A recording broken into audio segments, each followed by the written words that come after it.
पुढची एक मोठी बातमी आहे चंद्रपूरमधली, कारण चंद्रपूर महानगरपालिकेमध्ये एक मोठा ट्विस्ट आलेला आहे। चंद्रपूर महानगरपालिकेमध्ये ठाकरेंची शिवसेना ही भाजपच्या सोबत जाण्याची शक्यता वर्तवली जाते। पहिली 1.25 वर्ष महापौर पद देण्याची ठाकरेंच्या शिवसेनेची मागणी आहे, असं किशोर जोरगेवारांनी म्हटलंय। ठाकरे सेनेचा महापौर होण्याची ही सुवर्ण संधी असल्याचं देखील जोरगेवार म्हणतायत।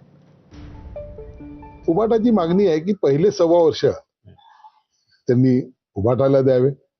आमचं म्हणणं आहे की पहिले आम्ही घेतो, नंतर तुम्ही घ्या।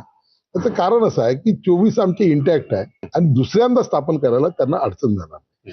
कारण काय आहे की 24 हे आमचे एका पक्षाचे एका विचाराचे आहे आणि तिथे 3 अपक्ष 2 आहेत, वंचित आहे, उभाटा आहे। हा त्यांना आम्ही प्रस्ताव दिलेला आहे, तो मान्य होण्यासारखा आहे। कारण की उभाटाचा जे संदीपजी गिरे आमचे मित्र आहे, त्यांची इच्छा खूप आहे की आपला उभाटाचा या ठिकाणी महापौर व्हावा, ही संधी आलेली आहे। सुवर्ण संधी त्यांना प्राप्त झालेली आहे, तर त्या सुवर्ण संधीचा लाभ त्यांनी घेतला पाहिजे।